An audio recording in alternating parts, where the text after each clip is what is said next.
Hi friends, நேற்று கொண்டு வந்து கொட்டி இந்த கலையெல்லாம் காலையில் கிண்டி விட்டுருந்தோம். இப்போ வந்து குமிச்சு வச்சாச்சு. ஏன்னா இன்னும் காய வேண்டியது இருக்குது. நாளைக்கு ஒரு பொழுது காஞ்சாதான் மூட்டை பிடிக்கலாம்.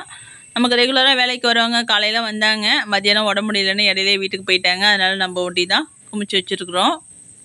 நம்ம இன்னும் கலையெல்லாம் போடவே இல்லைங்க, எல்லாத்தையுமே ஸ்டோர் பண்ணி தான் வச்சுருக்குறோம். இந்த கலையும் காஞ்சதுக்கப்புறம் தான் எல்லாத்தையும் ஒரே நடையாக எடுத்துகிட்டு போய் போடணும். நம்ம இந்த வருஷத்தை பொறுத்தளவு கடலை வேலைகள் நாளையோட முடியும். அடுத்து பார்த்திங்கன்னா கொடி மட்டும் கிண்டி விட்டு வச்சுருக்குறோம். அதை வந்து நைட்டு தரைச்சிடுவாங்க, மிஷின் வச்சு தரைச்சிட்டாங்கன்னா அதையும் கொண்டு வந்து கொட்டாயில் அடிக்கிட்டோம்னா வயல் வேலையை கொஞ்சம் நாளைக்கு முடிஞ்சுது. அதுக்கப்புறம் ஏதாச்சும் கொஞ்சம் தோட்டப்பயிர் வைப்போம். ஏன்னா டெய்லி வருமானத்துக்கு ஏதாச்சும் ஒன்று தேவை இல்லையா, அதனால் ஏதாச்சும் ஒரு தோட்டப்பயிர் இல்லைன்னா சோளம், கண்டிப்பாக ஆட்டுக்கு சோளம் போடணும், அது கண்டிப்பாக இருக்கும். அதுவும் கொஞ்சம் நாள் கழிச்சு தாங்க வைக்கணும். ஒரு வாரம் கழிச்சுனாவது தான் எதாக இருந்தாலும் ஆரம்பிக்கணும்.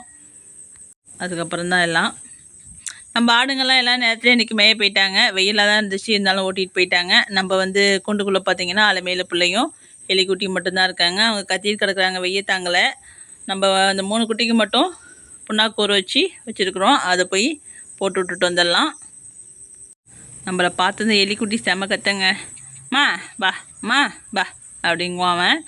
நைட்டில் கூட என்னை பார்த்துட்டானா பூந்துருச்சு வீட்டுக்கிட்ட ஓடியாந்துடுவான். ஏன்னா போடுறதுக்கு அவனுக்கு மட்டும் நல்லா வாட்டமாக இருக்குது, சின்னப்பதாக இருக்கதும் கேப் வந்து கரெக்டாக இருக்குது, அதனால் பூந்து ஓடியாந்துருவான். இப்போ கூண்டுக்குள்ளே போட்டிருக்கோம், அதனால் அவரால் வர முடியல. போய் திறந்து விட்டுட்டு தண்ணி போட்டு விடலாம். தண்ணி வந்து நிறையாவே தான் வச்சுருக்குறோம். இந்த 3 குட்டி குடிச்சது போக மீதி இருந்துச்சுன்னா ரொம்ப லோவாக உள்ள ஆட்டுக்குட்டிங்களுக்கு போட்டு விடலாம். எல்லாம் மேய போயிருக்கானுங்க. கொட்டாயெல்லாம் வந்து காலையிலேயே கூட்டி அள்ளி கொடுத்து தான் போனாங்க. ஓரளவுக்கு சுத்தமாகிடுச்சு கொட்டா. இப்போ அவனுங்களை போய் திறந்து விட்டுட்டு வரலாம். எல்லாம் வாழ்னு கத்திட்டு கிடக்குறானுங்க. நம்ம டப்பாவில் மொண்டு வச்சுப்போம். ஏன்னு வச்சுக்கிங்க, எலிக்குட்டி வந்து விடமாட்டான். அதனால் கேட்டை திறக்கிறதுக்கு முன்னாடி டப்பாவை ரெடி பண்ணி வச்சுக்கலாம். முதல்ல எலிக்குட்டிக்கு கொடுத்தா தான் நம்ம அடுத்த ஆட்டுக்கு கொடுக்கலாம். ஏன்னா அதுதான் ரொம்ப சேட்டை பண்ணும். அதனால் அவனுக்கு ஃபஸ்ட்டு கொடுத்துடலாம். இது குடிக்குங்க 2 பாட்டில். ஆள் பார்க்க தான் போது இருக்குது, ஆனால் 2 பாட்டில் அளவு குடிப்பாங்க அவன். இது கூட பிறந்தது 2ம் வந்து மேயத்துக்கு போகுது ஒரு வாரமாக. இவன் மட்டும்தான் கூண்டுக்குள்ளே கிடக்குறான் அலைமையில் பிள்ளை கூடயே. நம்ம விட்டாலும் போக மாட்டேங்கிறான். சரி இன்னும் கொஞ்சம் வளரட்டும் அப்படின்ட்டு நம்மளும் கூண்டுக்குள்ளேயே வச்சு தான் தழையெல்லாம் வச்சு தண்ணி கொடுத்துட்ருக்கோம். ஆனால் ரொம்ப பாசங்க, என்னை பார்த்துச்சின்னா போதும் எங்கே இருந்தாலும் பூந்து என்கிட்ட வந்துடணும், மேலே ஏறணும். அதுக்கு அலைமையில் பிள்ளைக்கும் தாகம் தாங்கலை. இவன் இன்னும் குடிச்சு முடிக்கல, அவங்க ரவுண்ட் அடிக்கிறாங்க. அது கட்டிக்கும் மேலே ஏறுறானுங்க. மேலே பார்த்திங்கன்னா அனலாக இருந்துச்சு. எல்லாத்தையும் கீழே இறக்கிட்டு வந்து கொடுத்தா தான் கொஞ்சம் காத்தோட்டமாக கொடுக்கலாம். நம்ம கடலை வேறு குமிச்சது வேறு வந்து வேர்த்துக்கிட்டே இருந்துச்சு, அதனால் கீழே இறக்கிட்டு வந்துட்டேன் எல்லாத்தையும். அலைமையிலோட புள்ள வந்து பாட்டிலை காமிச்சா வந்து குடிச்சோன்னு இருக்காது. அதுக்கு வாயை பொழந்துட்டு பாட்டிலை உள்ளார விட்டால் தான் குடிப்பான். அதுக்கு வந்து டக்குன்னு வந்து பிடிச்சி குடிக்க தெரியாது. ஆனால் வாய்க்குள்ளே வச்சிட்டோம்னு வச்சுங்க எடுக்க மாட்டான்.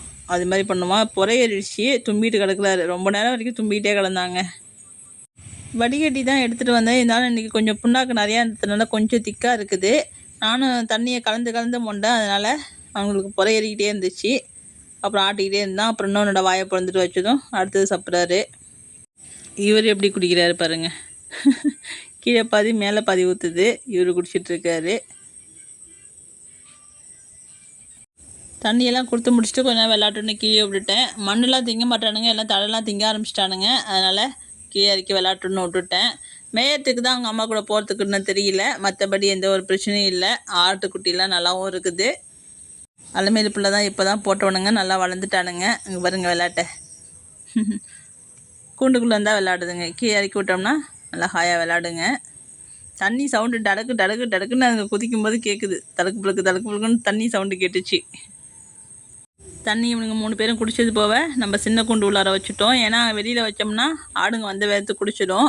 அவன் இவனுங்கெல்லாம் மேய போயிருக்கானுங்க இல்லையா, வந்ததுக்கப்புறம் நம்ம மீதி ஆட்டுக்குட்டிக்கு போட்டு விடலாம். நம்ம பின்னாடியே வந்துச்சிங்க, ஏன்னா கேட்டு வந்துருக்கிறதுனால பின்னாடியே வந்துட்டானுங்க. சரி அவங்க அம்மாலாம் வர வரைக்கும் நிற்கட்டும்ன்ட்டு விட்டுட்டேன்.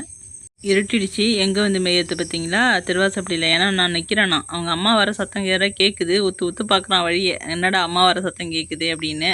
ஆனால் அது அம்மா மட்டும் அதை கண்டுக்கவே மாட்டேங்குதுங்க. அது 2 பிள்ளை கூட தான் போகுது. இவனை மறந்தே போச்சு. இதுவும் அவனை மறந்துச்சு. இவனுங்களும் வரானுங்க. இந்த படுதா மேலே ஏறி குச்சி ஓடியாரானுங்க. அந்த சத்தத்தை கேட்டு அலைமையில் பிள்ளையெல்லாம் புந்துரிச்சு உள்ளார ஓடுது, என்னமோ ஏதோன்ட்டு.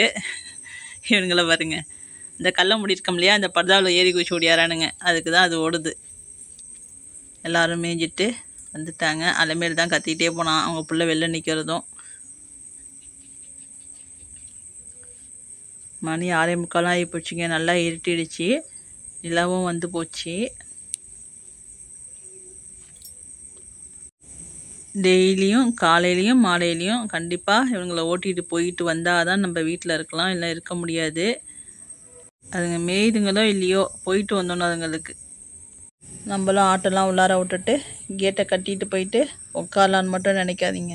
அடுத்த செகண்ட் டீ போடுற வேலை இருக்குது, டீ போடணும். அப்புறம் மீதி தண்ணியை வந்து டீ குடிச்சிட்டு வந்து தான் மீதி தண்ணி இருக்குது இல்லையா, புண்ணாக்கு தண்ணி, மீதி ஆட்டுக்குட்டிக்கு போட்டு விடணும். இத்தனை வேலையும் இருக்குதுங்க.